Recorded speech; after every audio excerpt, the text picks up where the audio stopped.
Hey, how are you doing? This is Anthony Dumas. I am the director of the in-house programs at Outreach, and today I get a chance to talk to you, to talk with everyone about one of our most important aspects of what we get to do here at Outreach, which is communication. This is something that we have put together, and it is part of our new training series here at Outreach, which I'm so excited about. With communication at Outreach, it has evolved so much from what I've gotten to see and what I've gotten to be a part of over my last 7 years here at Outreach. When I was given the chance to start this, we started it off as communication for marginalized homeless youth and communication for just the youth. And it's made me realize over the last 3 years as we continue to do this and it continues to evolve, is that communication is something for all of us. And we all have marginalization inside of us and through our stories that we can all utilize. So that's what we're going to talk about today.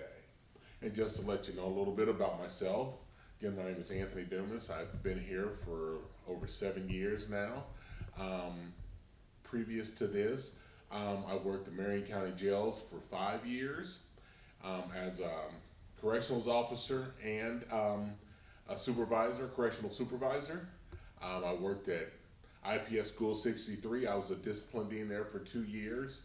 And I'm also a father of 6 children, so understanding communication between young people, old people, people that have issues, that have been downtrodden, that have been marginalized is just something that is a part of what I get to do and what I love to do.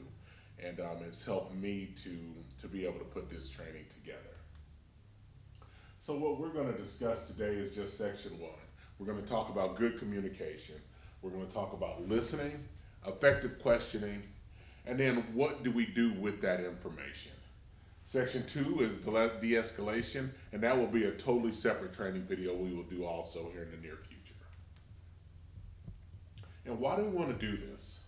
And this is the reason we want to do this is to better understand how to communicate with each other.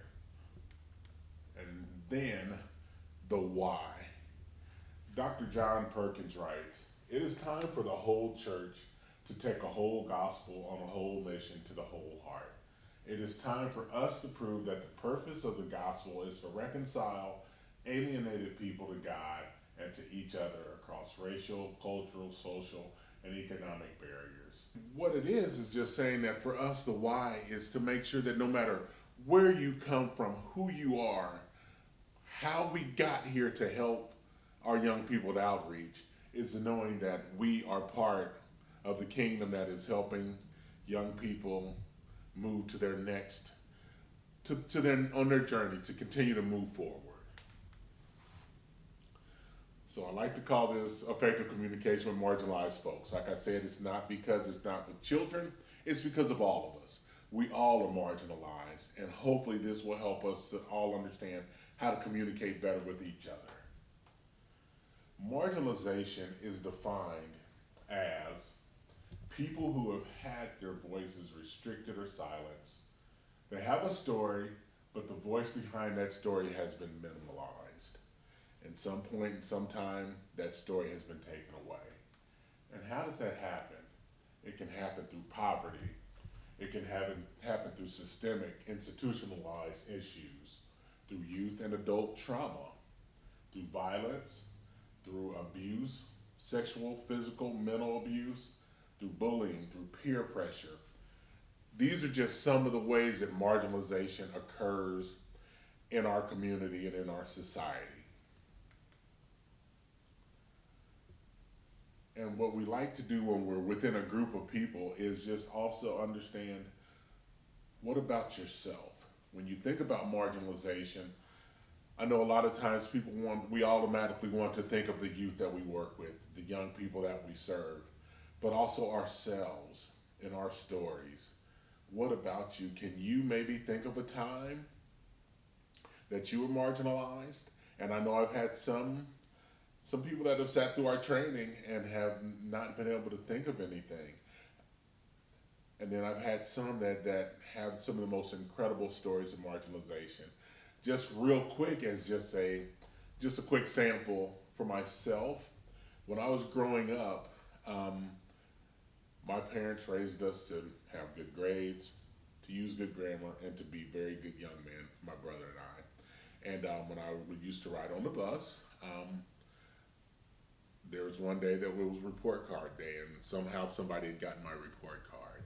And when they got it, they saw I made all A's, and that I had a great report and everything.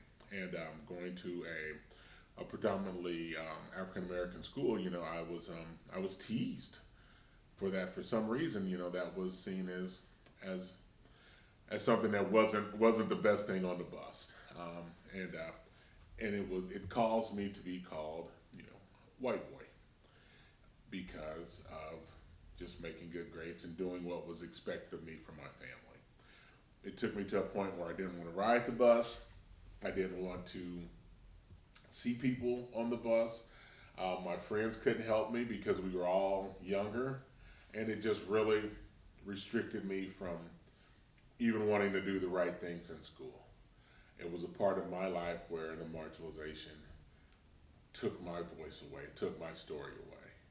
Needless to say, my brother, who was older, did get on the bus one day and handle my situation for me, and we were able to get over that. But as you see, at 50 years old, it's still a part of my story and always will be a part of my story.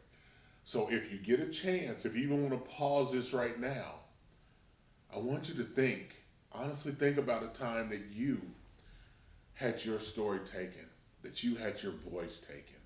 Was it at work? Was it through a parent? Was it through an aunt? Was it through an uncle? Was it through a bully? But just please think about that so you can, again, begin to put yourself in the shoes of some of our youth that have had their stories taken away. We've had young men and young women that have come in here that maybe were panhandling, and I remember one day one young man was like, Dumas, I was out there all day, man. I made a couple bucks, but nobody talked to me. Nobody even looked at me. And could you imagine that being all day long out in front of someone downtown and not being a person that is even recognized or seen? That's gotta hurt. And what do we all want? As you see these pictures, we have pictures of volunteers, of staff, of youth, of friends. But this is community. And we all want to be safe. We all want to be heard. We all want to be seen. And we all want to be known. And we all want to be loved. Those are just some of the basic things that we want. And good communication helps us to make sure that we get that. This is why understanding communication is so important of our youth and our coworkers and everyone that we work with. And so the basics to good communication. And one thing you will hear, guys, is when I talk about listening, great questioning, filtering, there are basics that we will talk about not only here, but in the de-escalation videos. These are things that are just the basics. They are the cornerstone to what we get to do. And you will hear it again and again, and I'm sure you've heard it through trainings of your own. And so please don't think that it's just being redundant, but it is so important. And just like in sports or anything else, once you go over the little things over and over again, it makes it easy. It makes it something that you don't even have to think about. So I understand that probably the majority of you that are watching this have already heard these things, but remember to continue to make sure that you're utilizing them and know that they are so important. So when it comes to listening, here's a little something we're going to read real quick from a book called Addicted to Hurry. And it says, our voices are amazing multi-purpose instruments. Through our voices, we announce initially as infants and continue to announce as adults our personhood to the world. Our voices often give us away, our most authentic self and our true feelings. If someone is able to read your voice, that person can read you. Our verses carry the depths of our delights and in our pains. We know soaring from sorrow, from the sounds that rise up and out. Through our voices, we surrender and take a stand. Our voices carry our praises, our curses, and the majority of matters in between.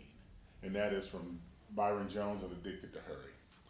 And it's a great book if you need a quick read, and I really do recommend it. So, you heard that. And so when people are communicating us, what happens when we listen? Listening allows us to submit to the person we're in conversation with. It is an act of submission.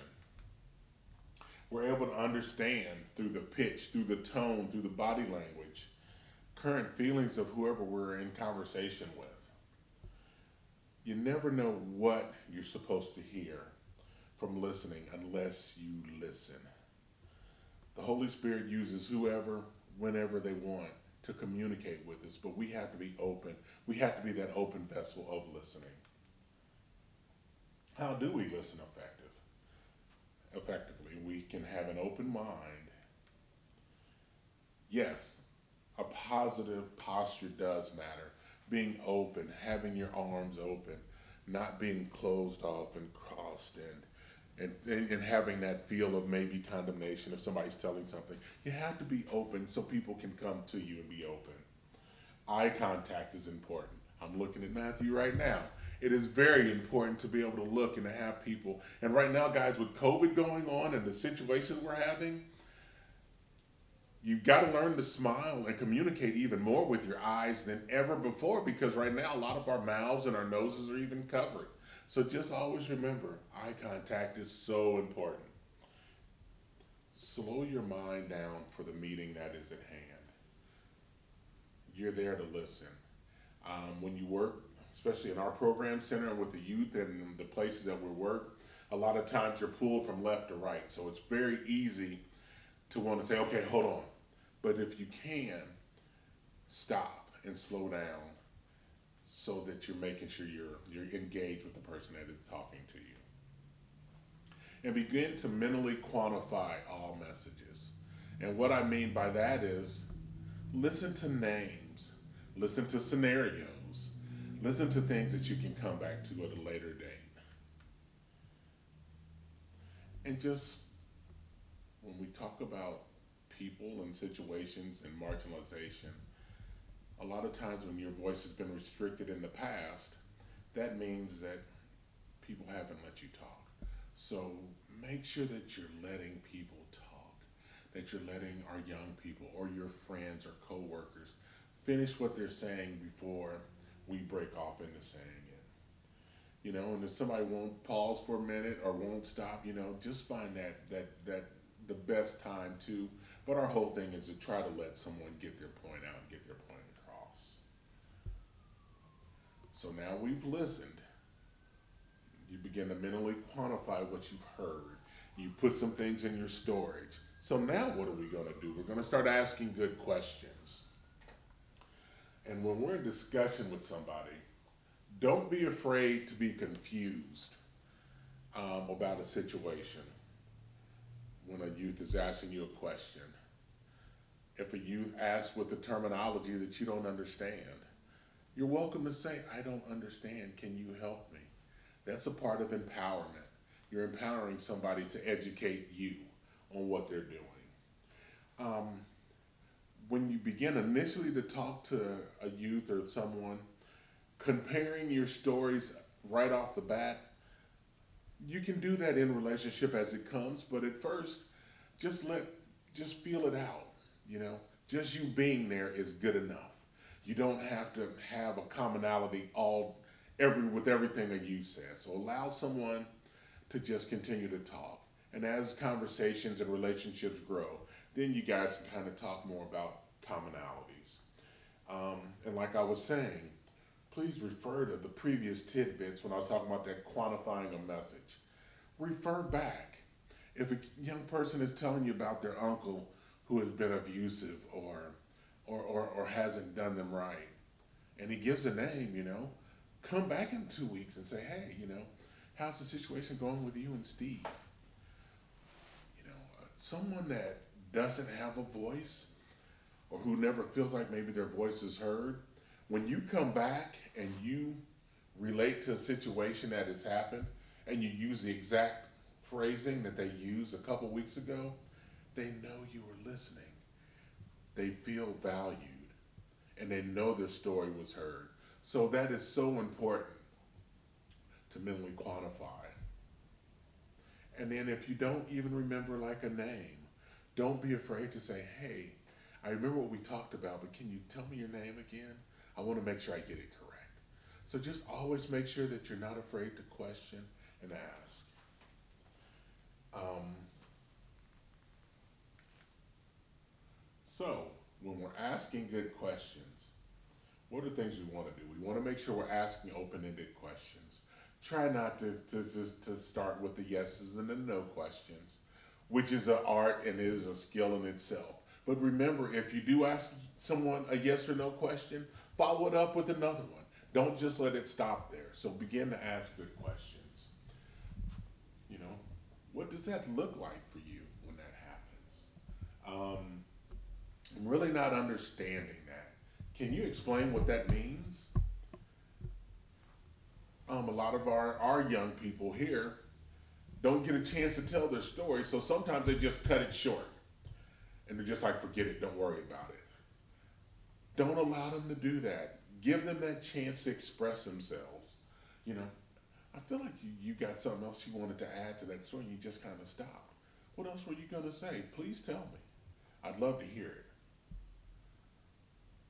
Why did you say that? Can you explain that to me? You know, those are easy questions that we can ask along with so many others, but just the big thing is that we want to keep people talking and understanding and opening up. So if you do use a closed-ended question, not a big deal, just follow it up if you have the time. And like I say, the beauty of these questions is that they're not meant to frustrate anyone, but they're meant to empower. And they're meant to allow people to have their voices and open up. It's an art. And just like I said, remember, if you ask a closed question, just follow it up with something else. So, for myself, I've always come up with a couple of good do's and don'ts. Just some questioning that outreach that I've maybe even heard myself in the past from other people trying when they're in communication with some of our youth. You know, a don't. Why are you homeless? That's just not a good opening question to open up with a youth. You know, a lot of things in a relationship, as relationships go, you can understand, and those are questions that you can ask. But initially, why are you homeless is not a good one. You know, maybe, how are things going for you right now in your current situation? I don't. You know, are drugs the reason that you're homeless? For some people, that's a stipulation that you've understood for young people in homelessness is drugs. Well, that's not always the case, not even close. You know, what's making it tough for you in your situation right now? You know, what is going on that's making your situation just not where you want it to be? I don't. What can I do to help you? We want to make sure that we are utilizing the staff, the volunteers, everyone at Outreach as a community. So what we don't want to do is have to put the onus directly up on you when you say, what can I do to help you? You know, I'm here to listen. The question we want to ask is, how have the staff been able to help you and resource you with what you need? Or what can I do to help you here through Outreach, through the resources that they have? But not me and you personally. You know what I mean? So that's where we want to kind of go with that. When we're talking to our young people, our ideals and expectations should not come through with initial meetings. This is our youth home, and we are here to be a part of that. You know, our questioning should just begin to want to know a youth as a person and as themselves, not through the lens of what we want to see our youth through. So, right now, we've talked about good questioning, and I want you to hear from a couple of our youth, maybe some things that they've heard or they've experienced themselves through Outreach that may help us to understand how they feel through maybe good conversation or maybe something that has been skewed and then said maybe that didn't work the best way for our youth. So just take a minute to check this out. Hi, I'm Tasha. I am a former outreach client. I am now currently an outreach worker. The one thing that I can really think of is like for teens experiencing homelessness,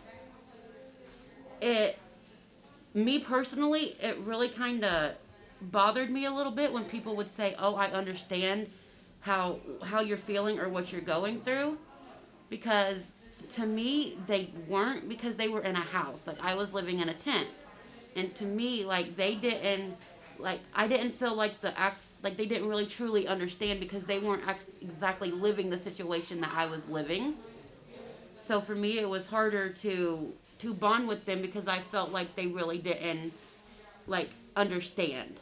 And now, on a more positive note, I want to bring to light a good time that I had, a good experience that I had with outreach as a client. Is when I was going through a really rough time in my life, I just needed someone to vent to. Like, I didn't necessarily want advice, I didn't necessarily want resources or anything. I just wanted someone to talk to, and they listened. They showed me that sometimes you can help. It's more helpful to just listen and not say anything and just give silent support. And that was a really positive experience for me. Hi, my name is Diamante Palmer. I'm a client here at Outreach. Sometimes the volunteers, like if they knew, they would be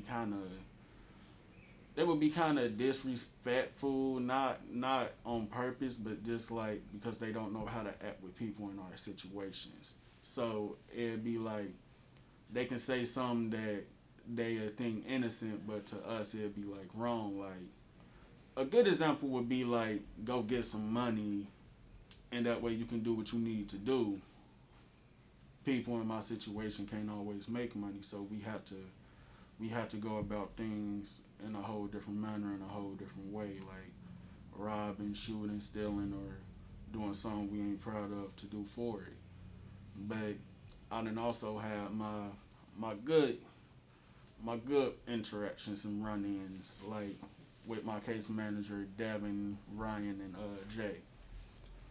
So long I can honestly say, if it hadn't been for them, I probably wouldn't be focused on the right path that my sister been trying to put me on, because I can actually say Devin and Jay and Ryan have been putting forth the effort to actually work with me when I have needed help.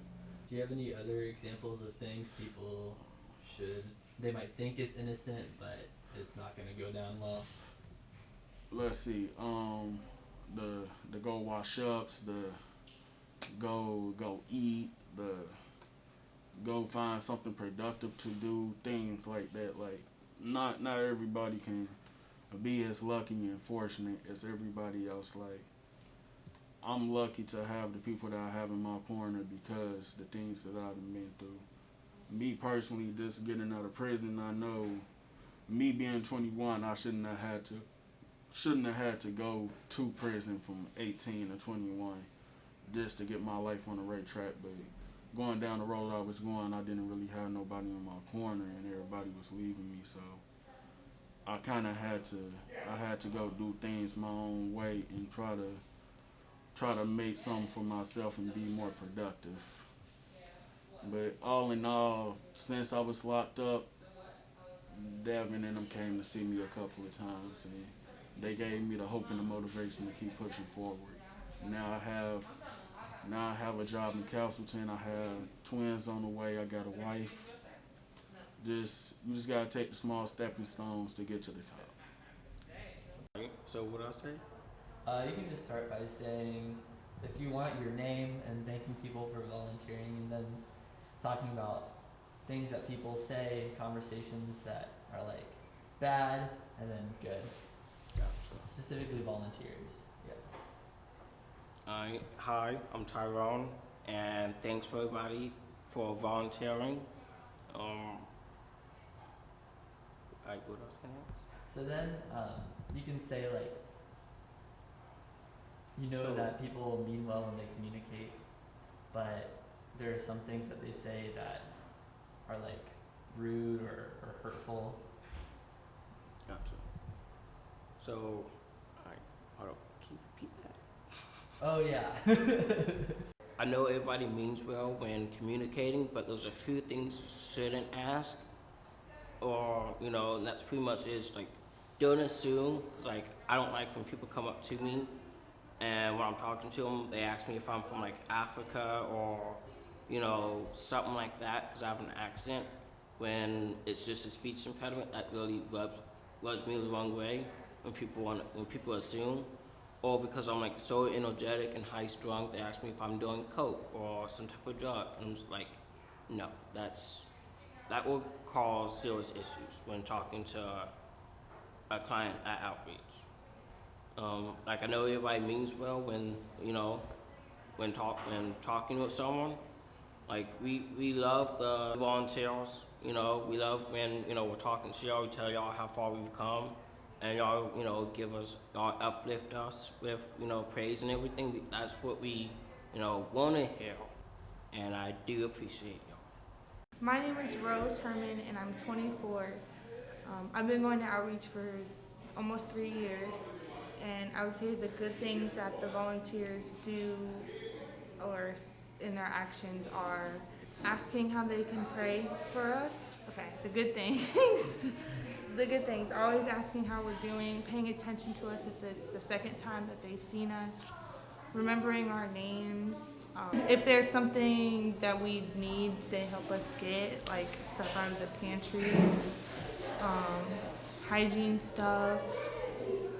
And then the bad things, I would say, is not addressing pronouns, or maybe they could ask us our pronouns as conversation starters.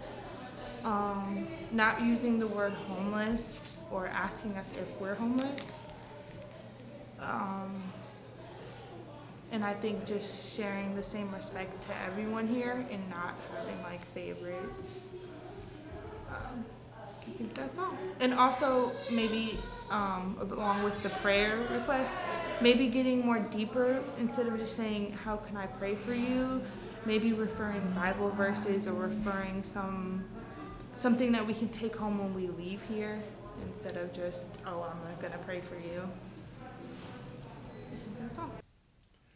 And now, I always want you to remember, when you're about to speak, stop.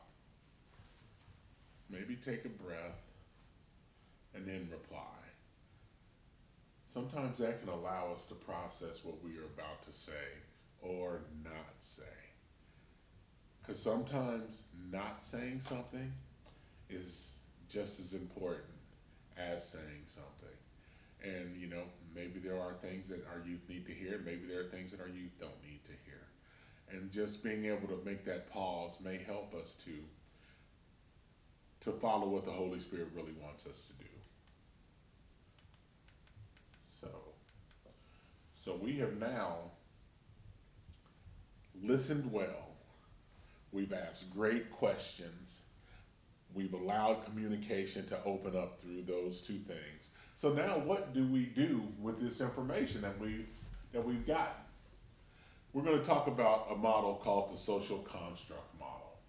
And it helps us to begin to frame stories of our youth and then being able to utilize our own story at that same time. The person that helped me with this information, his name was Tally Harrison. He's a mentor of mine, and he was one of my professors through Fuller when I got my certification in urban youth ministry. And when he showed me this model, it blew me away, and it's been something that has been life-changing for me, so I'm always excited when I get to talk about this. The social construct model, Tally explains it as, sorry about that, as what we previously have in our brains that we use to interpret new events is based on filters and frameworks. The 5 filters and frameworks that are analyzed are the class and money framework, belief and faith, gender, ethnicity and race, and education. Whichever of these 5 has the most weight around it, you will have the most language with. And when your brain forms language around something, you become adept at noticing it and everywhere and start seeing the differences. When you start to see it, it starts to matter. So the way that we like to try to explain this initially is when you finally get either a new car or you get your first nice used car that you haven't had before. And as soon as you get that car, what do you begin to see out on the street that you see? You see your vehicle, and you see it all over the place now. And it's because it is now something that is based in your mind, something that is part of your everyday facet. So that's kind of what we're talking about. But with us, we're using these 5 frameworks. And again, they are education, class and money, your faith belief system, your gender, and your ethnicity and race. So if you have a piece of paper, I would, I'm gonna want you here in a minute to pause this and figure out where they're weighted. And we're gonna kind of talk about that now. So what I talk about these 5 constructs, the base construct, the thing that you wake up and get up and go for every morning, you know, what do you stand for? What gets you up and gets you going? What brings you joy and brings you excitement? What bothers you to hear other people talk about? What sounds like fingernails on a chalkboard? Remember that old saying? Or what is a non-factor in your life?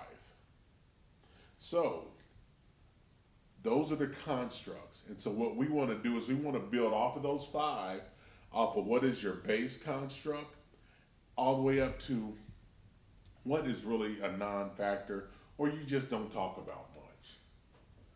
So, again, like I said, this is your base construct. And it can be any one of the 5, up to what do you have very, very little language about. And it goes from the greatest to the least. And a lot of times for your base construct, it's going to be something that would take a monumental change for your base construct to go and to move. But these other ones can move with society and what is going on. So just for myself, my faith belief system is number 1. When I wake up in the morning, I'm thanking God for giving us another day, for my family, for my job, for what I get to do here at Outreach. Number 2 is ethnicity and race.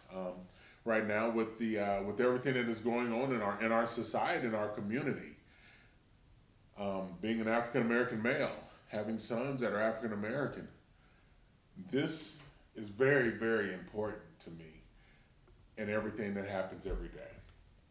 Then education is so important. Class and money. And then the one that I have the least language about is gender.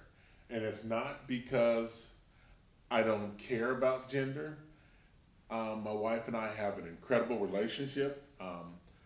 I am not a husband that believes that there should be a plate made and everything like that. When I get home, we do things as a team. I see my life as a team. I see my coworkers and our staff as a team.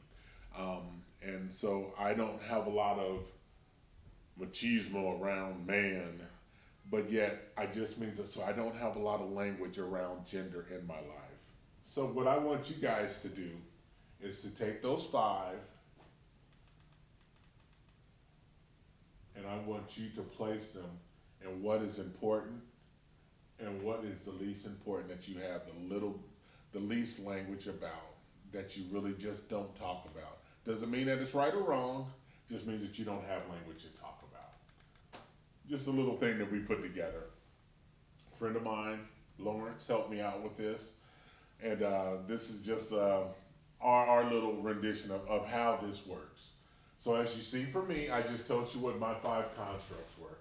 Faith and belief, race, education, class, money, and gender. And I always say, do you hear the words that are coming out of my mouth? So for this young man, his number 1 is class and money. His second is race, gender, education, faith, and belief. And so if this story, in this scenario, this gentleman comes to me and is like, man, I need to get an apartment. I'm about to have a kid. I don't have a car. My job is paying me $7 an hour. It's not doing what I need. I've got to make money, and if I can't do it, I'm probably going to go back to doing what I did before. I feel like I can't get the good jobs because I'm a black young man in the society, and right now it's not rolling out for me. and I just don't see it. I don't know what's happening. You know, I'm going to finish up. I got my GED. I'm going to try to get into trade school later, but I'm not really worried about that.